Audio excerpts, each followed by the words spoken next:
Imagine this.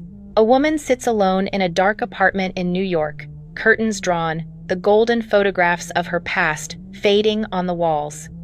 The face once insured for millions now hides beneath the shadows, and she no longer dares to look into the mirror. Once, the moment she stepped outside, the entire fashion world bowed before her. Now, every gaze makes her want to disappear. They used to call her the chameleon of fashion, a symbol of power and absolute perfection. But what could make a woman who had everything vanish into silence? To understand, we have to return to the moment when Linda Evangelista still believed that beauty could save a soul. Linda Evangelista was born in 1,965 inches, Catharines, Ontario, a quiet, working-class town, far removed from the glittering capitals of fashion. The daughter of Italian immigrants, she grew up in a house where faith was strict, humility was sacred, and beauty was never discussed. Her mother, a seamstress, taught her to sew. Her father, a factory worker, prayed that his youngest daughter would become a teacher or a nurse, something real. Modeling was not real. It was vanity, sin. But Linda was different. From the age of 12, she began studying posture and etiquette at a local finishing school, not because she believed she was beautiful, but because she believed she wasn't. Her thin legs embarrassed her. Her nose felt too sharp. Every compliment sounded like pity. Perfection, for Linda, was not a dream, it was a correction. At 16, she entered the Miss Teen Niagara pageant. She didn't win, but in that crowd, someone noticed her a scout from elite model management. They saw something unusual. Not charm, not cheer, but stillness. A quiet magnetism that pulled the camera toward her. Linda signed her first contract. A month later, she was on a plane to Japan, clutching a single suitcase and a prayer from her mother.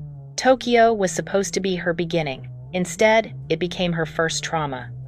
On her second day, a photographer told her to undress. It's normal, they said.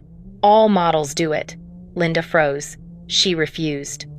The next morning, she fled, calling home in tears, saying only, "I want to come back." Her mother wired money for a ticket, and Linda returned to Canada humiliated but unbroken. For 2 years, she disappeared from the industry, studied art history, and tried to convince herself that fashion was a mistake. But destiny has a cruel way of repeating itself. At 18, she moved to New York. The same agency that once frightened her now promised protection, respect, and opportunity. From there, Paris called, and Paris never calls without changing you. In the City of Light, Linda met Gerald Marie, the powerful head of elite Paris. He was older, charming, and dangerously persuasive, and within a year, they were married. To the world, they looked like a golden couple, the supermodel and the mogul. But behind closed doors, there were bruises, the kind no one could see. "He knew never to touch my face," she would say later, with a calmness that chilled the room. Yet Linda's career rose like a comet.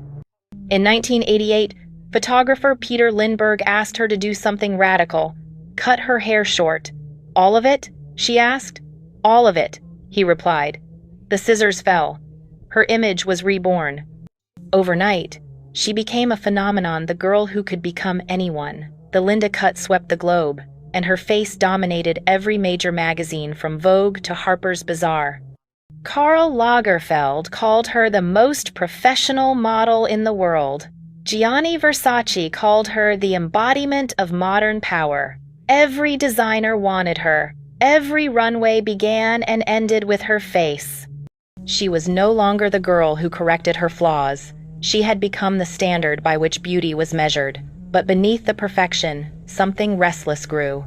She worked 18-hour days, flew between continents, slept under studio lights, ate little, spoke less. Her body was an instrument, her face a weapon. Every photograph demanded transformation, and every transformation erased another part of her. In 1990, during a casual Vogue interview, she joked, "We don't wake up for less than $10,000 a day." It was meant as irony, a comment on how commodified their lives had become. But the world didn't hear the irony. They heard arrogance. Overnight, she was labeled spoiled, greedy, disconnected. The quote followed her like a curse. What the world didn't see was the girl behind the myth, the one who still apologized too much, who hid her exhaustion under powder, who prayed before every show that no one would notice her trembling hands. The fall was not yet near, but the cracks had begun. Gerald Mary's control tightened. Friends whispered that Linda was losing weight, losing color, losing herself. Still, she smiled. On the runway, she was flawless. Offstage, she stared at hotel mirrors until the reflection blurred. In 1993, she left her husband. No settlement, no public statement. "He can take everything," she said. "Just let me go." She went, and for a brief, fragile moment, freedom tasted like survival, but the seed of perfection was already planted too deep. Every applause reminded her of what she had to maintain. Every silence of what she could lose. In chasing flawlessness, Linda Evangelista had built a glass empire dazzling, fragile, and ready to crack. And somewhere beneath the layers of powder and pride, she must have known. Glass always breaks. The 1,990 seconds were the age of goddesses. Linda Evangelista, along with Naomi Campbell and Christy Turlington, was part of the Trinity. The holy trio that ruled fashion, ruled beauty, ruled perception itself. Every step they took was a proclamation. Every glance was power. Fashion was no longer entertainment. It was religion, and Linda was its most sacred icon. From Milan to Paris, from New York to Tokyo, everyone knew her name. She was the chameleon, endlessly transforming, endlessly reinventing. One day, she was a golden goddess in Chanel. The next, a punk warrior with blue hair on Vogue Italia. No one knew which was real, and perhaps neither did she. Designers saw her as a living sculpture. Karl Lagerfeld once said, "She doesn't pose. She carves." Linda didn't smile. She controlled the air around her. On the runway, every movement carried a silent sound. The click of cameras, the heartbeat of the audience, the envy of those watching. But beneath the flashes, silence began to frighten her. There was no time to sleep, to eat, or even to breathe. Every contract came with an invisible clause. No imperfection allowed. Any wrinkle, any fatigue, any emotion erased. In a Milan hotel room, Linda once asked Christy, "Do you ever forget what your real face looks like?" Christy said nothing, because all of them lived in that same blur between the woman and the image. Then came the quote, the sentence that would follow her for decades. "We don't wake up for less than $10,000 a day." It was sarcasm, a weary joke about how commodified their lives had become. But the world didn't hear the exhaustion. They heard arrogance, and that single line became the first crack in the mask. Linda kept working, smiling, and pretending nothing had changed. But sometimes, at night, she would stare into the mirror for too long not to admire herself, but to check if she was still there. The reflection looked familiar to everyone else, but to her, it felt like a stranger wearing her skin. "Who is this woman?" she whispered once. Between 1,995 and 2,000, she reached untouchable status. Covers, campaigns, catwalks, she was everywhere, yet nowhere. The price of being myth was isolation. She had no friends, no family nearby. Every relationship was transactional. Every interview, rehearsed. Tenderness became a liability. Professionalism became armor. People admired her perfection, but no one dared to touch her humanity. At a show in 1997, Karl handed her a bouquet of roses and murmured, "You've won, but don't let them see the blood." She smiled, then walked backstage into the quiet. Out there, the world worshipped her as a queen. Inside, she was a prisoner of the image shed created. Each compliment felt heavier. To be perfect meant she could never falter, never age, never cry. She tried to control everything, but control was its own cage. When she saw a trace of fat under her chin, panic set in. When a camera caught her tired eyes, she demanded a reshoot. Gone was the woman who once said, "Transformation is power." Now she no longer transformed. She only maintained. Time passed. New faces arrived, younger, bolder, cheaper. Linda watched them on the covers she once owned. Not angry, not jealous. Just distant, like hearing an old song and realizing it no longer belongs to you. Then came a headline. Gérald Marie, her ex-husband, was under investigation for sexual assault.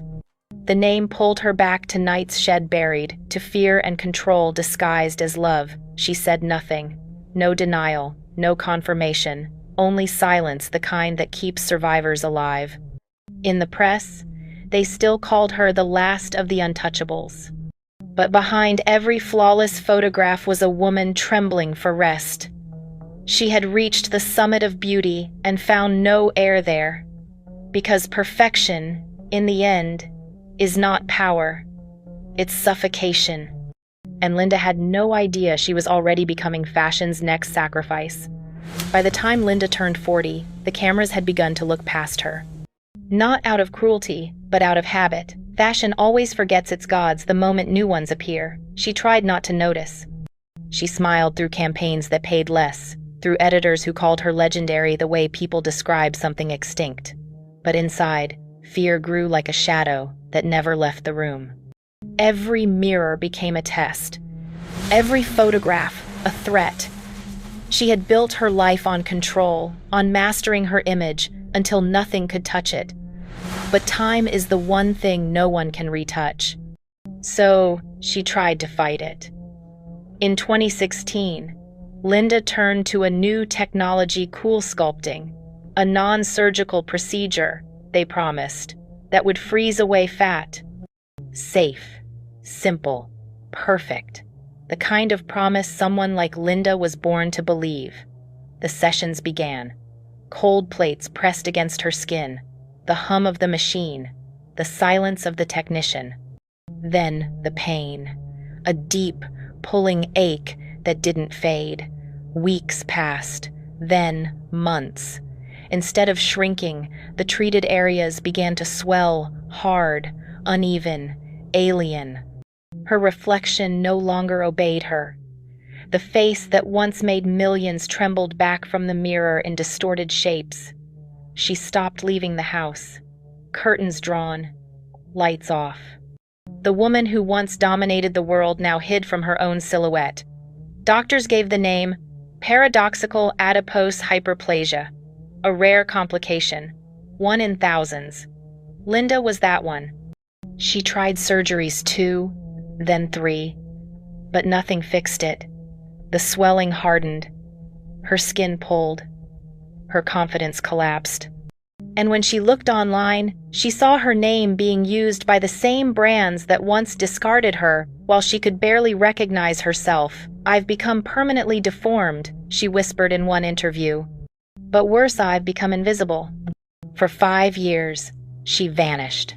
No shows, no interviews, no appearances, just whispers. She's retired. She's changed too much. She doesn't want to be seen. But the truth was simpler. She couldn't bear the light anymore. 2018 brought another blow: breast cancer. Surgery, chemotherapy, hair falling, body weakening, and yet she felt nothing. Because after cool sculpting, pain had lost its meaning.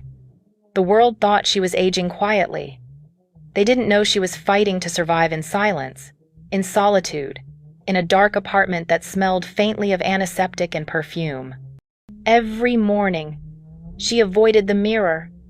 Every night, she imagined the applause that used to follow her like oxygen.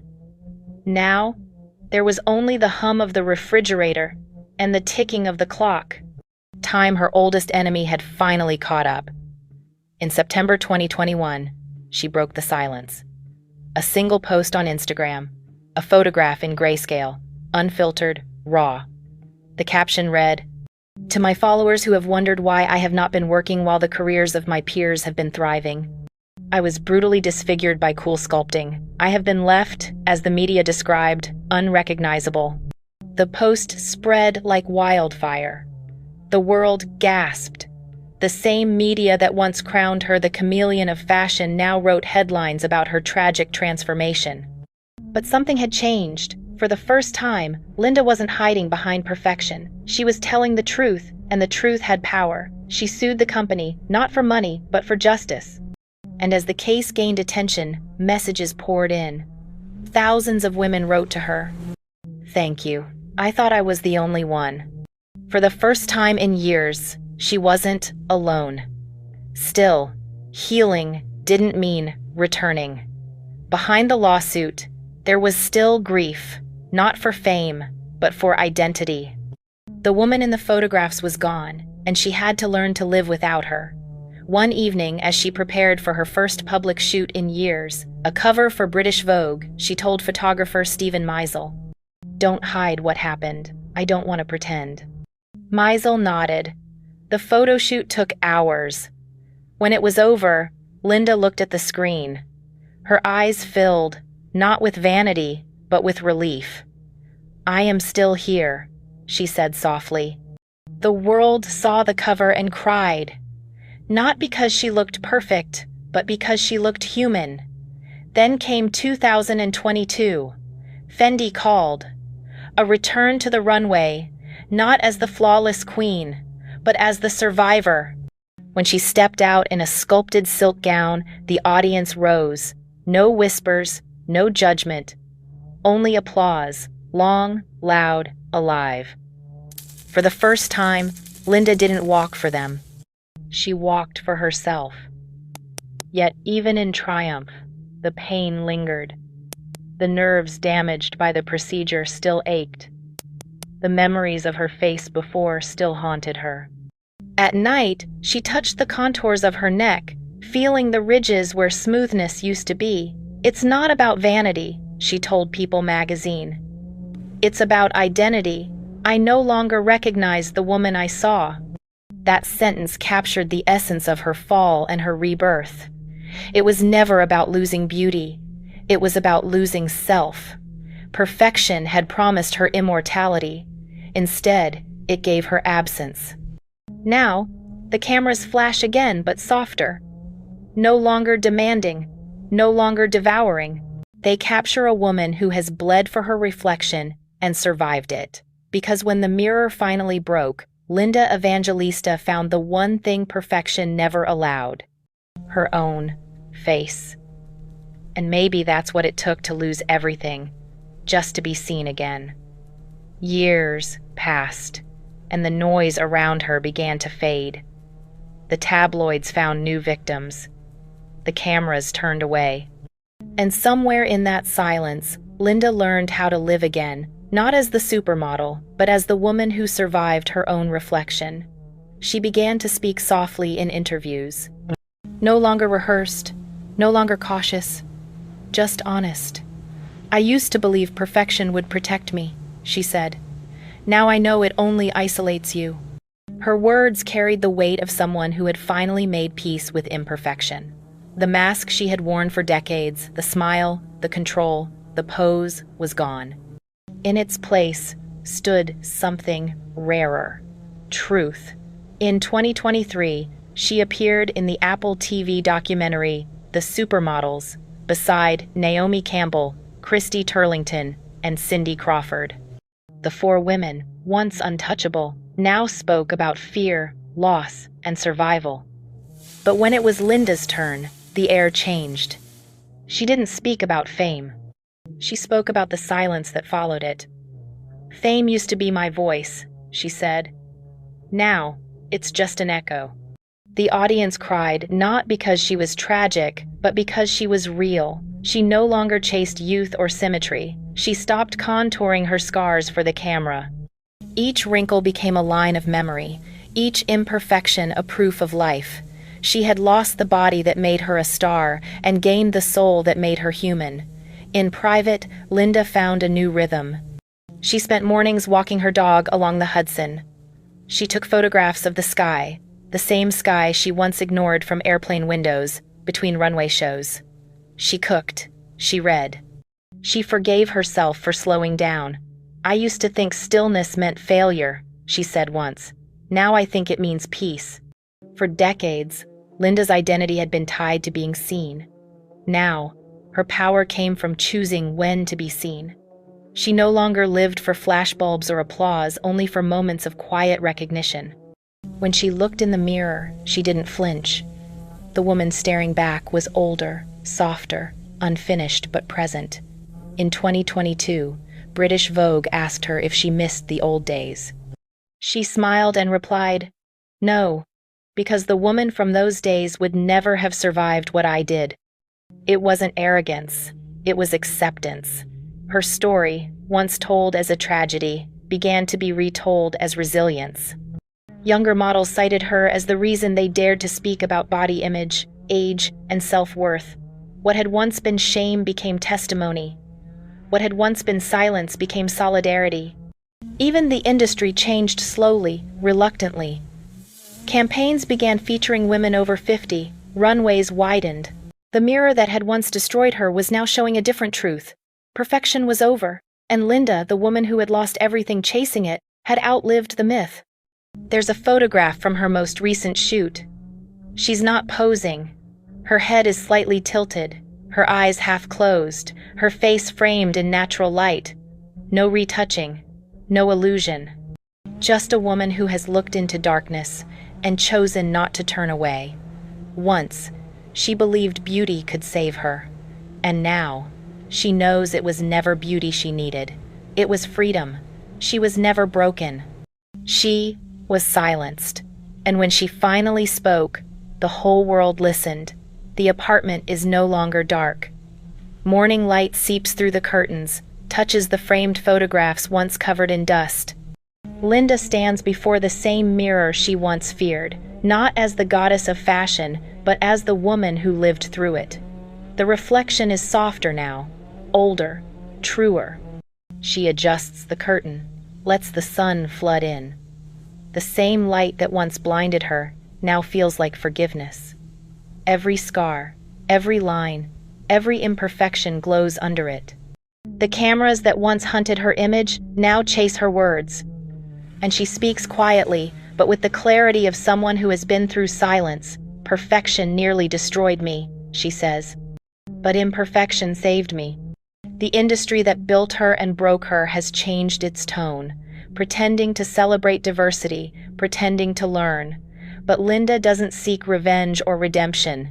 She seeks peace.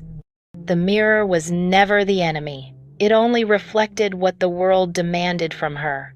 Now, it finally reflects her truth. She wasn't destroyed by fame. She was destroyed by silence. And maybe the real question isn't what happened to her, but what happened to all of us while we watched.